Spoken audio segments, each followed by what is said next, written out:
Halo, Shalom. Perkenalkan, saya Cynthia Lesina. Saya mahasiswa dari Universitas Kristen Indonesia Maluku, Fakultas Ilmu Komputer, Program Studi Informatika. Di sini, saya akan membahas materi dari mata kuliah Sistem Operasi. Di sini pokok pembahasannya yaitu fungsi dasar sistem operasi. Sistem operasi adalah perangkat lunak pada lapisan pertama yang sudah ditempatkan pada memori komputer pada saat komputer dinyalakan booting. Sedangkan software-software lainnya dijalankan setelah sistem operasi berjalan, dan sistem operasi tersebut itu akan melakukan layanan inti untuk software-software itu.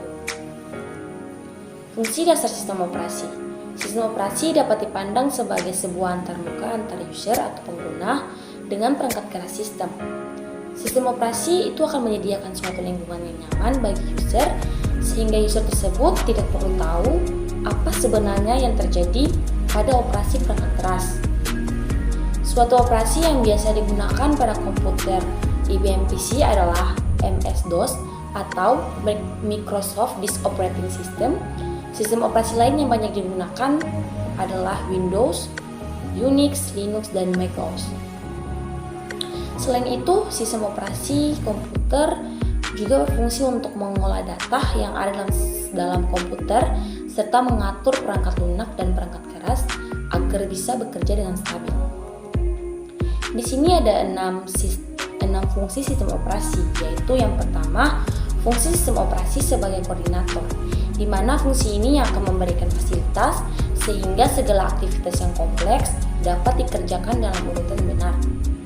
Kemudian yang kedua, ada fungsi sistem operasi sebagai pengawal yang memegang kendali untuk proses, melindungi file dan memberi batasan pada pembacaan, penulisan, eksekusi data dan juga program.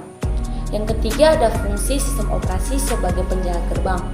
Fungsi ini yang akan mengawasi siapa saja. Yang keempat, fungsi sistem operasi sebagai pengoptimal.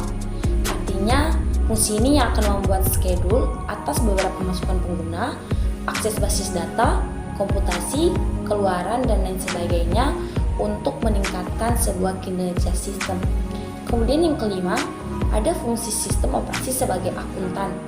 Fungsi ini yang menjaga pewaktuan CPU tetap berada pada jalur yang benar, penggunaan memori, operasi in-out, penyimpanan pada disk, dan lain sebagainya. Kemudian yang keenam, ada fungsi sistem operasi sebagai server. Fungsi ini yang akan memberikan pelayanan yang diperlukan pengguna, contohnya restrukturisasi dictory file. Sekian dari saya.